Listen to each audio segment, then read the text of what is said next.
Okay, magandang araw sa lahat at welcome dito sa ating channel, Yutang Tabunan PH. And andito na naman po tayo mga kaibigan para sa ating panibagong video. Video reaction tungkol dito sa mga nangyayari sa ating bansa, lalo na dito sa politika. At eto, ang tindi nito, no? Of course, for our sa mga nakaraang videos natin, pinag-usapan natin na tungkol dito sa budget cuts, sa DepEd, sa PhilHealth, sa AFP, and then nung pagbalik ng budget ng AKAP sa ayuda. Ito na nga. Okay, ito na nga. Kahit ayaw ng mga tao, kasi maraming issue itong sinasabing AKAP na ayuda. Ayaw ng mga tao, ayaw ng ibang senador. In our previous video, si Amy nagreklamo. Si Amy Marcos nga, kapatid ng presidente. Ayaw niya gawin ang Pilipinas na ayuda capital. Of course, until now, para sa atin, questionable pa rin si Amy. Kasi nga, under scrutiny pa rin natin si Amy. Baka nga, drama-drama lang to. Kasi nga, Marcos siya. Regardless kung anong mangyari sa desisyon nila, still, panalo pa rin si Amy. Kasi, halimbawa, nito, nagreklamo siya, kukuha siya ng simpatiya ng mga tao. Kung anong desisyon nila, approvean man nila yung budget, or hindi, panalo pa rin si Amy kasi siya, makabenefit din siya. Okay. At ito na nga, of course, again, number one si Amy nagreklamo na bakit binalik yung AKAP. Then meron pa rin iba. Halimbawa, silang Bato de la Rosa, Christopher Bongo, Coco Pimentel. So, ang daming tao na ayaw dyan sa AKAP na yan. And still, pati tayo, ayaw natin sa AKAP kasi nga in the first place, hindi natin alam kung sinong mga nakatatanggap niyan. Okay? Hindi natin alam kung sino nakatatanggap niyan. Sinasabi, minimum wage earners. Ang dami kong kakilalang minimum wage earners. Bagger sa isang grocery, sales clerk ng isang department store. And yet, okay, anyway, ito lang sa mga kakilala ko. Ito sinasabi nila, wala kaming natanggap na ganyang ayuda. So ito, still, itong Congress, lalo na ito si Tambaluslos, pinagtatanggol itong kabulastugan nila na ayuda, itong AKAP. Ito, pakinggan natin kung anong kagaguhang eksplenasyon na ginawa ni Tambaluslos para lang makalusot ito siya. Okay, ito, pakinggan natin. Sa kanyang talumpati sa pagsara ng sesyon ng Kamara, Miyerkules ng gabi. Tingnan yung mga kaibigan, ba? Pumalakpak yung mga congressmen dito kay Martin Romualdez. Grabe talaga. Okay? Tingnan nyo, ibang mga senador ayaw banggitin yung pangalan ni Martin Romualdez. Ayaw nila call out ito. Of course, mga congressmen, expected na natin yan kasi under sila ni Martin Romualdez. Ito, kahit itong mga senador natin, ayaw i-call out yung name ni Martin Romualdez. Well, of course, except kay Duterte allies, except nilang Sara Duterte at ni Bato de la Rosa at ni Bongo. Kasi simula pa lang, bumabanat na to sila. Pero yet, kasi na Coco Pimentel, Amy Marcos, Jinggoy Estrada, sino pa dyan yung iba? Ayaw nila, Loren Legarda, ayaw nilang banggitin, ayaw nilang i-call out etong si Martin Romualdez. Halatang halata mga kaibigan, itong mga taong to, itong mga senador na takot kay Martin Romualdez.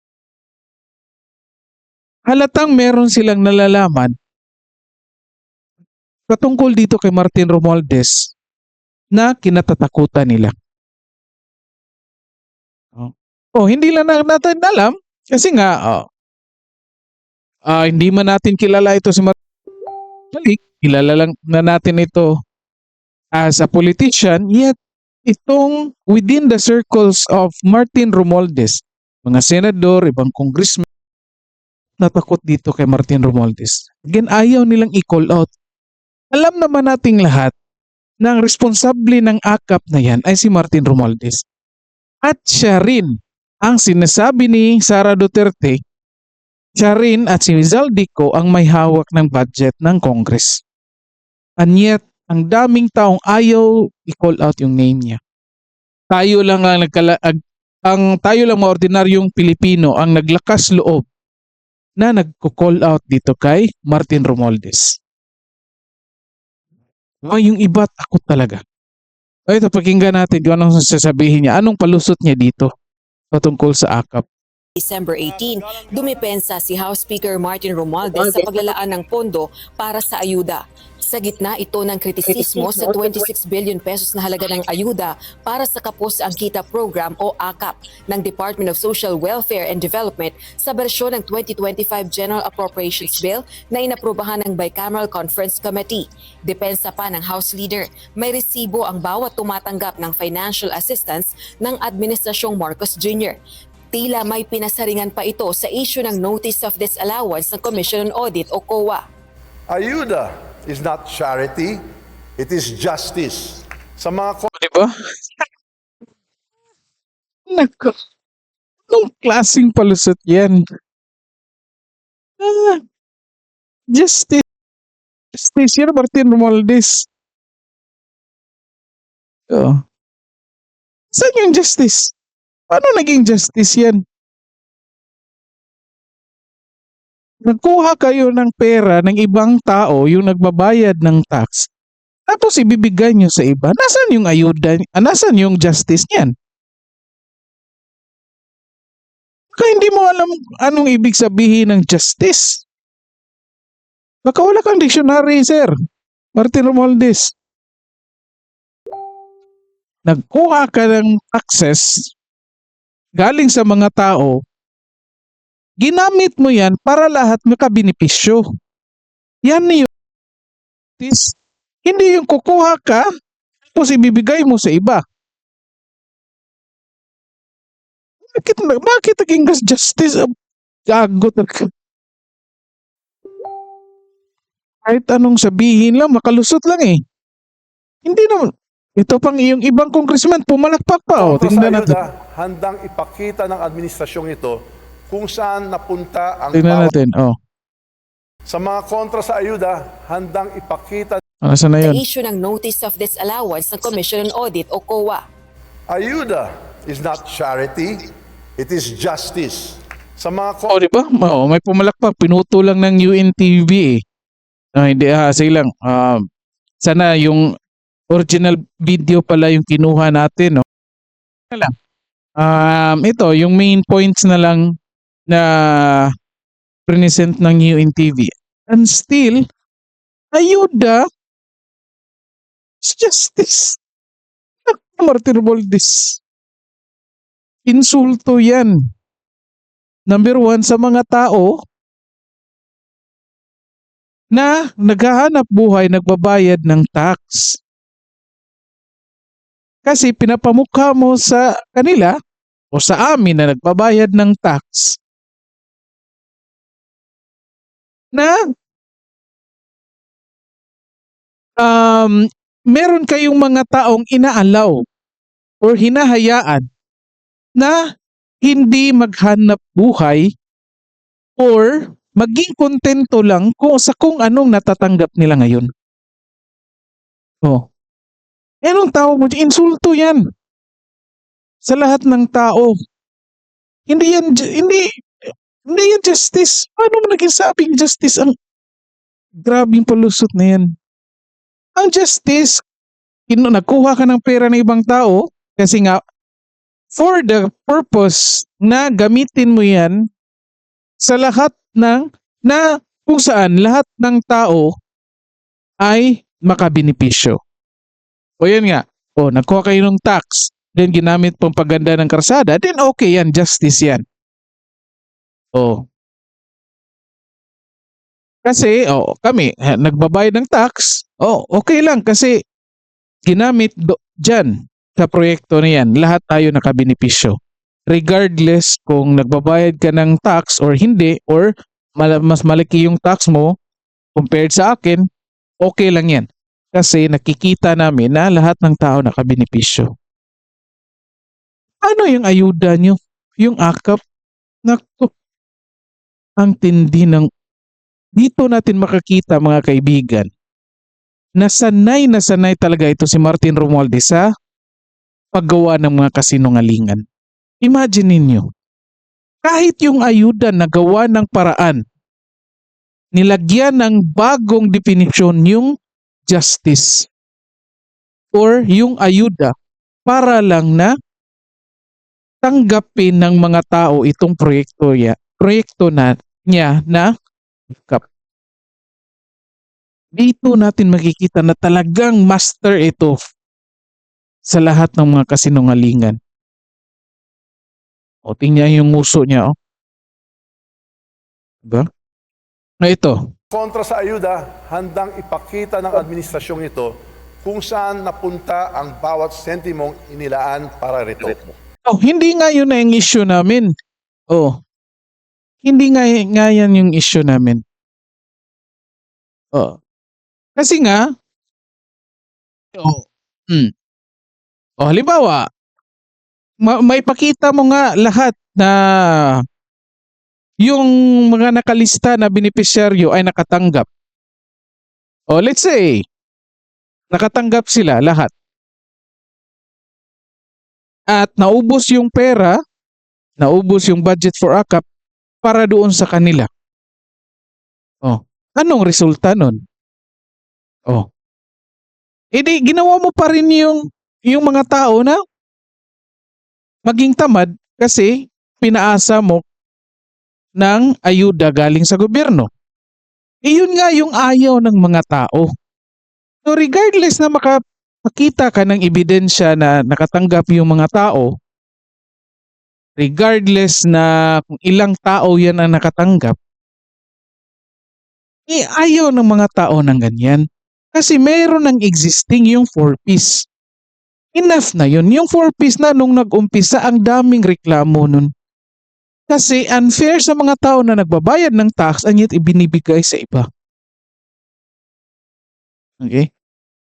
So yun nga yung ayaw ng tao. Again, kahit pa na maipakita mo yan, but still, alam ng mga tao, kahit i-deny mo pa yan, kahit sabihin mo meron kang resibo na ipakita, still nakikita ng mga tao na tuwing mag-distribute kayo ng ayuda sa mga tao, umiipal kayong mga politiko, lalo na kayong mga congressmen. Sa isang video natin, pinakita natin kung anong ginawa nila. May kanta pang, may entrance song pa nga si Martin Romualdez . May entrance song pa nga sir . Martin Romualdez . Naku, ang tindi. Again, hindi yan yung issue, yung main issue. Posible isa yan sa mga issue kung baka meron kayong maibulsa. Sabihin natin wala kayong maibulsa. Yet, ginawa niyong tao na dependent sa inyo, sa gobyerno. And still, alam natin na kahit anong deny nyo, ginagamit nyo yan, take advantage ngayong election. Kasi nga, pumupunta kayo doon. Okay? Yung DSWD nga, hindi kayo makontrol . Hindi kayo makontrol na huwag pumunta. Kahit sabihin ng DSWD na, diretso na, wala nang program. And yet, meron talagang program. May pa-speech ka pa. Anong tawag mo dyan? Hindi corruption din yan. Nag-take advantage ka sa posisyon mo. Binubola mo pa kami, ginagawa mo pa kaming tanga. Ang mga may hawak ng pondo, ang mga departamento tulad ng DSWD, DOLE at DOH. Sila ang nagpapatakbo ng mga programa, hindi ang Kongreso. Lahat ng programa ito may totoong benepisyaryo, may totoong resibo. Walang notice of disallowance mula sa Commission on Audit. Di ba? Pumalakpak pa yung Congress. Halatang sinisigway tayo sa ibang issue. Kikita mga kaibigan na yung ginagawa nila kay Sara Duterte patungkol doon sa budget ni Sara Duterte, i-diversion tactic lang yun nila. Para makapag-operate sila dito openly na hindi sinisita ng mga tao. Bumabanat sila doon sa mga hearings, bumabanat sila kay Sara Duterte, and then behind closed doors, nag-ooperate sila doon na patungkol dito sa budget kung saan marami silang insertions. Meron silang mga ginagawang kalokohan. So ito yung technique nila. Magkagulo dito, gumawa ng gulo dito, para magkagulo dito sa isang aspeto na ito, para sa ibang aspeto, doon sila babanat. At ito na nga, dito natin makikita, dito natin makukonclude na ito talagang ginagawa nila kay Sara Duterte, diversion tactic lang to, katulad ng sinabi ni Martin Romualdez. Kasi nga, sinasabi niya, meron tayong resibo, di katulad ng iba na walang na mayroong notice of disallowance. Dito walang notice of disallowance. Dito halatang halata na pinababalik niya tayo doon sa issue ni Sara Duterte. So tayo mga kaibigan, kung hindi tayo maging mapagmasid patungkol dito sa kanilang estilo na ito, ng mga congressmen na ito, lalo na dito ni Tambaluslos, hindi natin mapapansin itong mga kalukuhang ginagawa nila. Kasi magiging focus tayo doon sa isa na kahit walang klarong ebidensya, pinapaulit-ulit nilang pag-usapan. Tinitelevise nila. Pinapacover nila doon sa mainstream media para hindi sila ma-issue dito sa kanilang mga ginagawa. Katulad dito sa AKAP na ito. Again, mga kaibigan, kung ikaw na nakapanood ng video na ito ay nandoon pa rin sa issue ni Sara Duterte sa kanyang confidential funds, sigurado ikaw ay naliligaw ng landas. Kasi in the first place, nagawa ng report yung Committee on Good Government and Accountability na walang klaro. Walang klarong ebidensya. Hindi nga nila na-prove kung anong nangyari doon sa budget. Hindi nga nila tinanong yung taong gumastos ng confidential funds. Meron na silang chance na tanungin yun. So doon natin makikita na kung bakit hindi nila tinanong. Halatang paninira lamang kasi nga meron silang gagawing kababalaghan dito sa budget na ito. At ito na nga, kahit anong diversion tactic nga ginagawa nila, at ito bumabalik pa rin sa kanila. Ngayon nga, hindi na napag-usapan si Sara Duterte kasi nga lahat ng tao alam na yung output ng Committee on Government and Accountability walang klaro. Walang klarong direksyon. Walang klarong findings. Kahit nga yung chairman nagdi-disclaimer na hindi pa ito final. Recommendations lang ito. Yan yung sinasabi. Oh, nagdi-disclaimer na. And yet, ito ngayon, bumabalik sa Congress lahat. Kasi nakikita ng mga tao na yung ginagawa nila kay Sara, panlilito lamang. Oh, tinatawag namin sa sa Cebuano yan na lipat-lipat style. Okay? Diversion tactic. Oh. At ito, kung kalokohan. Dito natin makikita, klarong-klaro sa sitwasyon na ito na master ito si Martin Romualdez sa panloloko. Gagawin lahat. Maipakita lang. Lalabas lang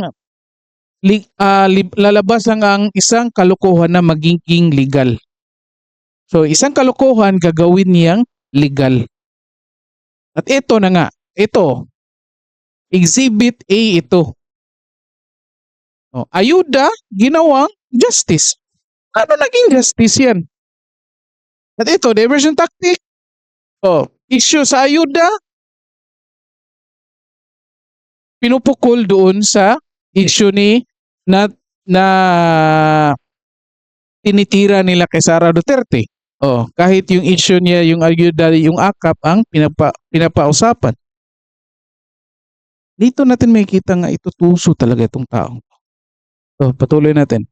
Inihayag naman ni Speaker Romualdez na sa 2025, iimbestigahan na rin ng Kamara ang pangasiwa sa pondo ng Philippine Sige, dito na lang muna tayo. Okay? So again, mga kaibigan, dito natin makikita na kung anong klasing politiko, anong klasing tao Romualdez. Okay?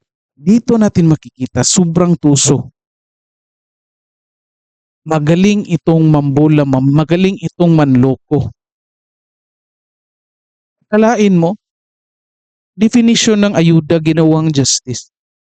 O saan ka makikita tao or paaralan or guro na magsasabi ang ayuda ay isang justice? O kung merong guro dito or teacher or professor, kahit anong level, mag-comment kayo dyan. Kung naniniwala kayo na ang ayuda ay isang justice, comment kayo dyan. At comment kayo yung explanation nyo bakit ang ayuda nagiging justice. Oh, comment kayo dyan. Tingnan natin kung ano yung comment nyo. Ano yung definition nyo patungkol dito sa ayuda. Kung nag-agree kayo dito kay Martin Romualdez, comment kayo dyan. Bigay kayo ng definition or explanation kung bakit naging justice itong ayuda. Okay? Oh. So, okay, dito na lang muna tayo. And grabe ito mga kaibigan. Dito natin again, kikita na talagang sinungaling talaga ito. Itong tao na to. And isipin nyo na lang kung anong ginagawa nitong mga palusot sa ibang mga proyekto nito. O halimbawa, doon sa agreement nila sa DBP, sa PhilHealth, at sa Tingog Party List. Most likely, meron na silang palusot yan. Meron na silang palusot. And then, yun nga, itong pag-zero ng PhilHealth, pag-reduce ng budget ng education, meron din silang mga palusot yan. Kasi nga, sanay sila sa paggawa ng mga kasinungalingan. Para kahit yung mga illegal, kahit yung mga bawal, magiging legal sa paningin ng mga tao. Okay? So again, dito na lang muna tayo and maraming salamat sa inyo at paki-share ng videos na ito para yung iba naman ay mapagtanto din kung anong mga nangyayari dito. Okay? So maraming salamat at magandang araw sa lahat.